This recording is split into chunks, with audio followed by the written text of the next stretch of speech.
and welcome back to another episode of Power Rangers Lore. Today we're going to discuss none other than Lord Drakken himself. Now, if you look at him and notice he looks a lot like Tommy Oliver, you'd be right, because he is Tommy Oliver from another timeline, the alternate timeline, and is the only version of Tommy, apparently, an anomaly in itself stated by a lot of different people, as well as the three emissaries, that Tommy was never meant to go evil. Well, Drakken did, and this is how it all began. Flashback to when the Rangers, Jason had just beaten Tommy, destroyed the Sword of Evil, and basically he's returned, freed from the spell, entirely from Rita's things. The Rangers accept him and they go back, except for they don't meet up ever again. Tommy immediately flees, runs around the world, escaping from the vengeance that would be the Rangers. Or he thinks the vengeance that would be the Rangers, because in truth, the Rangers didn't really care. He thought they'd be coming back for vengeance for all the evil, the destruction he caused. But in truth, they realized long ago that he was just under a spell, and weren't mad with him at all. If he would have just talked, he would have been completely different. Well, he didn't like that idea and ran, until he was eventually met up again with Rita, who persuaded him to join her cause once more, take the name of Drakken, because she was the only one who gave him power in this world, and no one else would trust him, so why not come back to work for her? Except for it would be under spell, and he agreed. He agreed because felt like he had power and control over his life then. He becomes one of our top generals, and goes about to conquer the world, to make it better, and basically fully believed that Rita meant the world would be better through her conquest, and aided her for a long time, conquering city by city, defeating the Power Rangers, until eventually the entire population was embracing Rita's control. Now, mind you, that means the candle, the green candle, was never used against Tommy, so his powers were never sapped away. So he was full, strong Green Ranger Tommy, and was pushing back the Rangers the entire time. And since he didn't have the limits of the spell being controlling him, he didn't have to, hold back anything. And he was playing for keeps at this point. Now, he pushed back the Zordon and things in the last battle to the point where he knew that Zordon was creating a new Power Ranger, more powerful than any others, and Tommy breaches the command center, as he's done before in the early episodes of Green with Envy, and he basically runs in just in time to stop Jason from being infused with these new powers, and jumps in the process himself and gets what he wants. Now the two engage in one final battle. Tommy then steals new powers for himself completely, and he has the merger of the white Power Ranger and the green fused together in a really cool, new, epic-looking suit. Now, he also clutches a shattered helmet of Jason, and we think it's his final death there. But in truth, it is not. He is just taken away and thrown in chains to be a hostage later on for whenever he wants to be used. Now, things would go on from there, and Tommy and his forces of putty patrols and the like go about defeat the Rangers once and for all, destroying the Zords and successfully conquering Earth. Now, we're not exactly certain what happens with the Zordon too much, but it's speculated he probably destroyed Zordon and the like, but hey, he might have escaped. I doubt it, because this time he would definitely not let anyone escape. But right after the defeat of the Rangers, Rita starts teaching him different things, basically looking at him more as like a son, like something she's always wanted, and teaching him different spells and the like. One of them being brainwashing, which will definitely come back later on. And because she's so trusting, unlike her normal counterpart, the Rita we know and love so much, she was betrayed by Drakken when she was stabbed in the back by him, and essentially left to control the world all by himself. Now, he would spin the story for other people and say that it was somebody else did it when the Rangers took vengeance, whatever. But he worked it to his own political power and the like.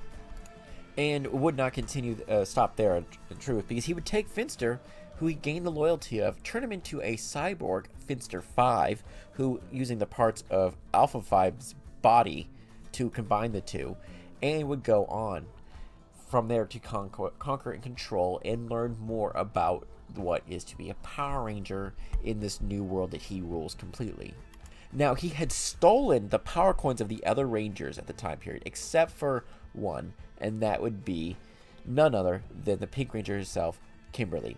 Now, things would go off from that point on. He would create his own Ranger sentries, which basically he brought an army of people, said, if you bow to me, I'll give you power and stuff like this, but remember, I am the one in control here, and would go on from there.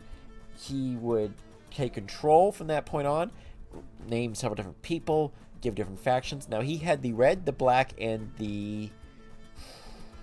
what was the other one he was missing? Red, black, and... it wasn't yellow, and he lacked Billy's and he lacked Trini's, but he had red, black, and...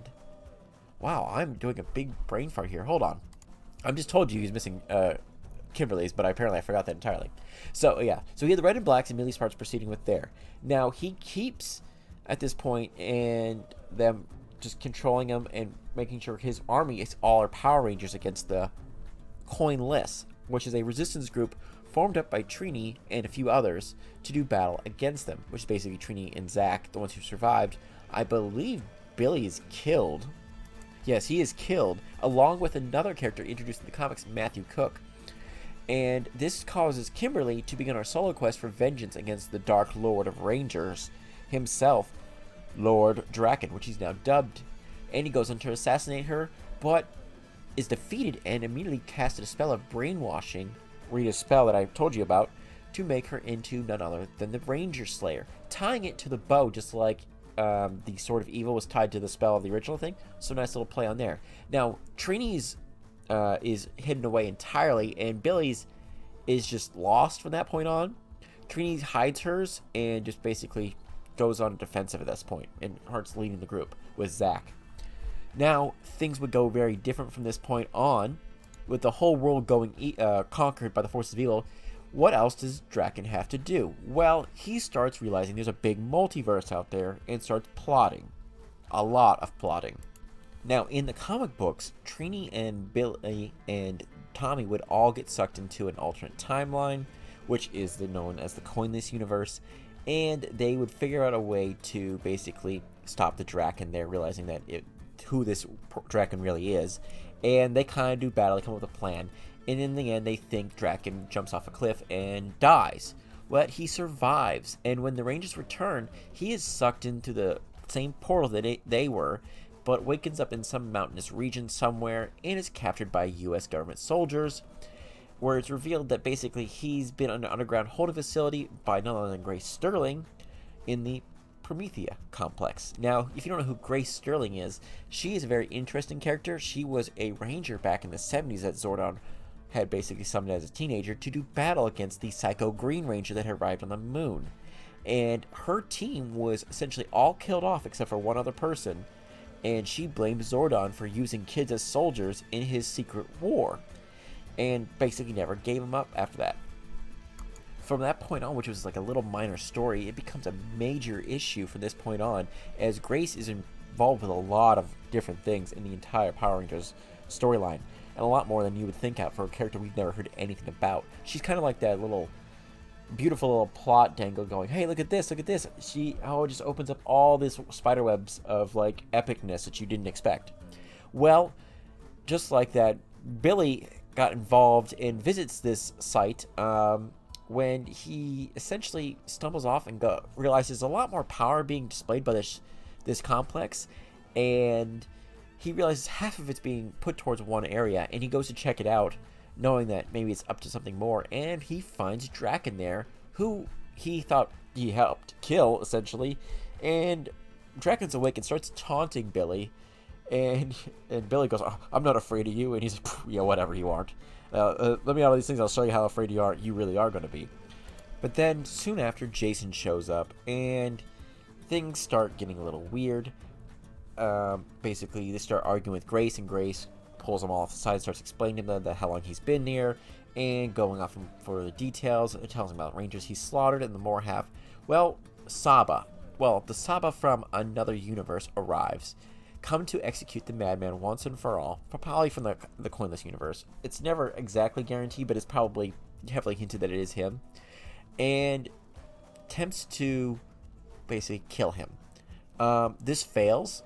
Basically, his beam just weakens his shield. He jumps out, rips off Saba's head, and uses the remains of the weapon to basically free himself. And learns a way to go back to the dimension that originally created to escape his prison. He goes back home to begin the ultimate invasion of all the other universes, because he realizes if there's one, there's definitely going to be more.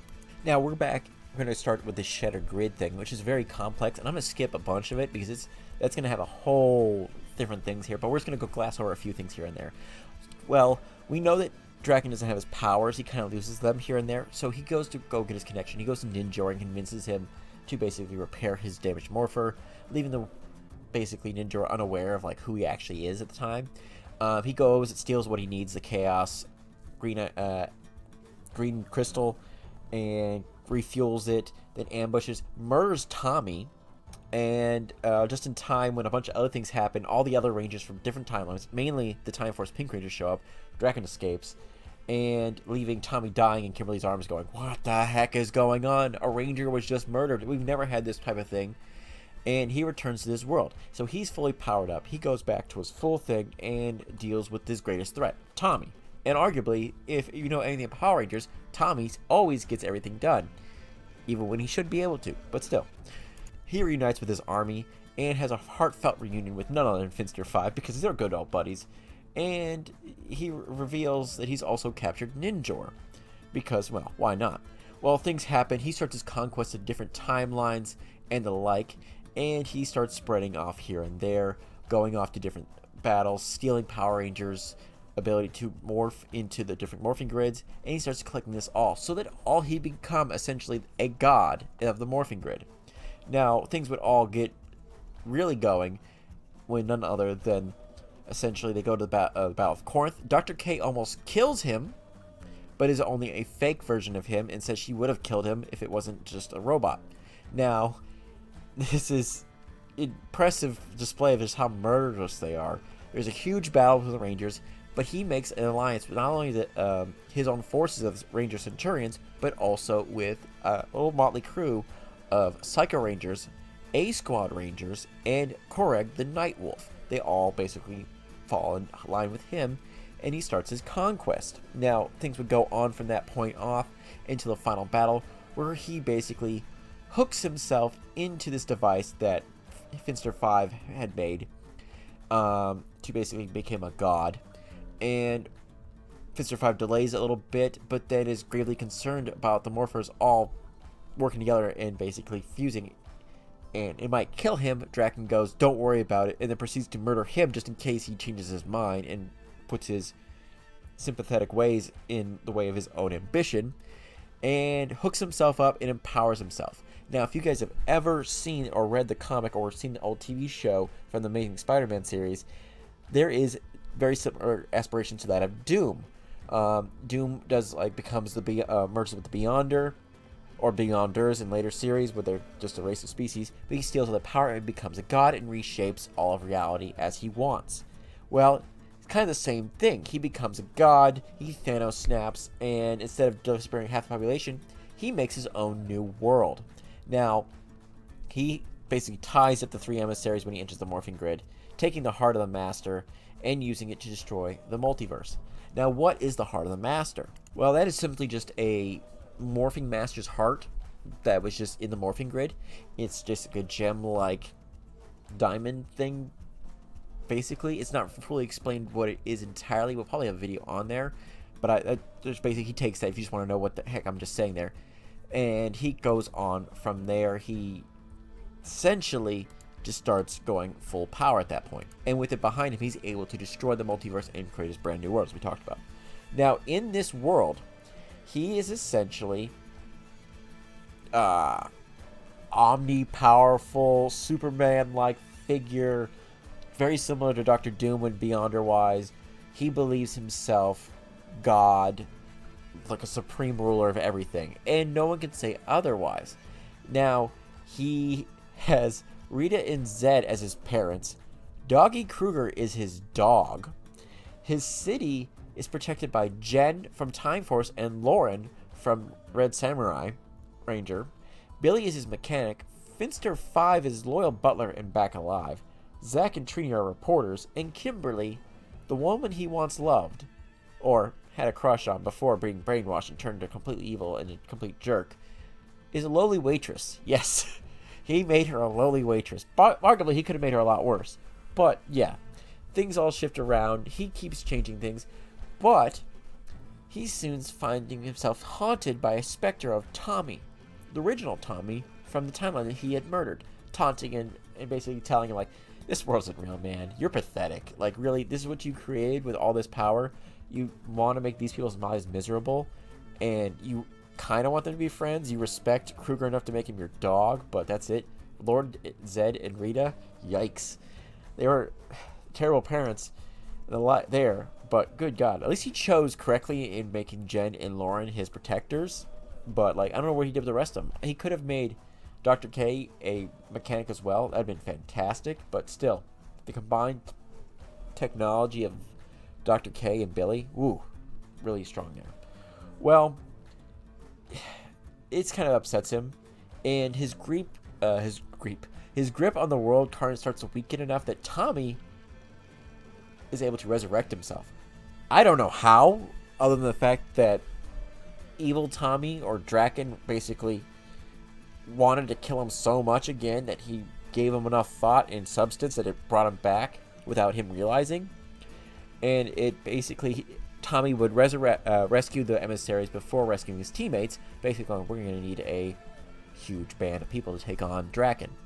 Now, Tommy would basically get his team back together, high-fiving, like, we got to do this, we wake up from this spell. Gets Jen and Lauren on his side, too, and that's when Drakken goes, oh, crap, something's wrong. And goes to confront the Rangers. Titanic battle carnage that happens there. And him and Tommy are both grabbing for the heart of the Master. Now, the two get pulled into the heart, and they do a brief battle, but Tommy defeats him, going, dude, you're just too selfish. You don't understand anything. We're Power Rangers. We're all about teamwork, because that makes the dream work. Wow, I had to say that, guys. Now, Tommy could have killed him there, but doesn't. Basically telling him, like, hey, this whole world's going to fall apart. And it begins to actually literally fall apart around him because Tommy loses all connection to the heart and becomes less of a god. So his will was the only thing protecting it. Now it is no longer there. Now offers him a chance to survive, and Drakken goes, no, this is my world, and I'm going to see it through. And that's where we think is finally his death. But that's wrong. He doesn't die there. But he does have some long-lasting problems, because when he breaks the multiverse, a new multiverse has to be brought forth, and it kind of does like a big shattering moment called the Shattering, and it's more of like a small big bang, but its multiverse is just spread out there, but not everything's immediately put back. And it takes a little bit, and it's its own little thing, but eventually things get put back together. However, in that thing, they are completely left without the memories of this character known as Drakken. Now, why is that? Well, because he destroyed everything. Let's delete the one thing that shouldn't have been there in the first place, Drakken. There are a few people with memories, but they're not majorly. And the main people who do are the emissaries and a few other characters that aren't supposed to have their memories, but they get jogged back either by the emissaries themselves or some other thing. Well, for Kaya, who was a member of the Omega Rangers, she catches a glimpse of Tommyoliver, who is now the White Ranger, and it causes her to snap to the grid memories of Drakken. And this causes her to basically become paranoid. She's freaking out and starts like going, "Oh my God, we have to kill Tommy's because he caused that whole thing."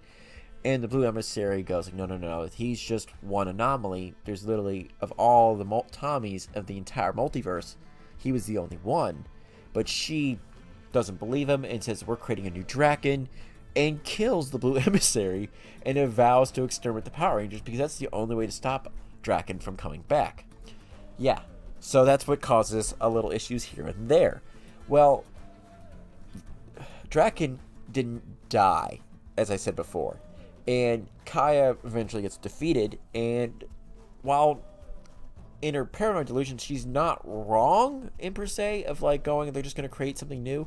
She should have been worried to make sure that Drakken was actually dead instead of trying to kill off all other Rangers in that universe. Because Drakken was trapped inside the void of his own broken world. And it's kind of like a little pocket dimension on a planet. it was basically like, after he thought it was perfect in his own mind, but it wasn't. And after some time, he encountered a new force, the Imperials, who showed up and started devastating everything. And the only reason he survived is because he made a deal with them. And apparently this deal was to gather other Rangers and to find out the other emissaries, so that once those emissaries are killed, two new Imperials can be unleashed upon the world. Now, no one knew about this. In the comics, it wasn't released until recent issues that was his main goal. But he goes crash landing back to Earth, which everyone thinks is a meteor flying back to Earth. And even Zed looks at it and goes, like, interesting. And he lands back on Earth. The Rangers go investigate, and they realize it's not a meteor, it's him. He's visibly aged. He's mentally unstable. He talks to Saba like he's there. Mind you, he broke off the head of Saba, and he's just talking to a hilt. And he is immediately captured after doing some battling against them, but he's thrown into a cell and held there. Well, that's when a little bit things change again, because people become allies with him that wouldn't normally become allies again. He gets thrown down there and refuses to talk his other half, even though he doesn't really... I think Tommy does have memories of it, but I'm not 100% certain. But he basically refuses to talk to Tommy of that universe. And when Billy comes in to do medical examinations on Drakken, basically, when he does it, he goes, oh, there's interdimensional contamination anomalies in his physiology. And he's just going, oh, this is interesting. And knowing that the memories of the Shadow Grid aren't there, he's just going off and playing on his fears, taunting him like, oh, I killed you in this thing. And like, last time we talked, he's like, well, we didn't talk. He's like, oh, but we did. It was a very similar thing where you were in the prison here. And he's just basically playing these doubts, fears, and withholding his information as best as possible, but playing this whole mind game with him. And it's a very interesting, because he knows he has the advantage in this entire situation. Now, things start getting more and more interesting as the Omega Rangers have encountered a new breed, and that is the Imperials, and they realize that they might need help in dealing with them. So they go to Zordon to ask what happened and the like. And that's when they find out essentially that none other than Drakken is back. And they go, can we ask him to see if he knows anything? And Zordon goes, yeah, sure, go ahead and ask him. And all Drakken does is toy them, and they have no bargaining power. And so he just basically just starts, whatever, you could do this stuff, but like, you need my help, and I'm not going to help you from this cell, blah, blah, blah. So it kind of upsets them. And unfortunately for Zordon, basically, Zordon tells them that we're not going to release him. Whatever information you're going to have to get from there. So they don't like that answer. And what all the Rangers don't know is that at the time beforehand, the Omega Rangers are original Zach, Trini, and Jason. Well, they kind of, when they went to that peace conference in the TV show, it's explained in the comics they didn't actually go to a peace conference, but they were recruited by the Blue Emissary to basically help get things together. And with the Blue Emissary dead, they didn't know what to do, so they eventually had to go look for their own answers and their own ways. They go, Drakken is the only one who has had any information that we've met so far on these things, so we need him. So they break him out of prison. They sneak into Zordon's chamber, go underneath, get everything out, and basically break him out. This causes Zordon to be super pissed. And essentially, when that happens, Zordon puts a bounty on them, calling in all every favor he could, especially with the SPD, to hunt them down and to stop them by any means necessary. Now, from that point on, currently, we're catching up to about where we're in the comic books, but in it, essentially, he helps the Rangers several different times. A few little minor things he does in the comic books is he saves the Rangers on several different occasions, even though he could have betrayed them, but he doesn't. I think he feels as though it probably would have been better if he stayed with him, but also he had that bargain he made with the Imperials, and he essentially helps them on different locations, helps them break out of the prison that the SPD had thrown them in, kind of makes a deal with the Clip Door a few times, kind of like wishes when they say we need a new ranger. He goes, I could be a new ranger, and they say no. And then at one point before the final battle starts happening, he says to the other to Jason and goes like, so I don't know what you're gonna expect after this fight, but I'm not going back in prison. I would hope you like either challenge me to a battle to death, because one of us is walking away, the other one, I'm not going back to prison, essentially. And Jason says, we're not fighting this way. I don't care what you do, but like this, that, and whatever. We'll see what happens when we get there. And in truth, Jason doesn't want to release him, but when eventually the betrayal is officially acted by Lord Drakken, it's revealed that he made the deal because he also would get his powers back, and all three of the emissaries are dead.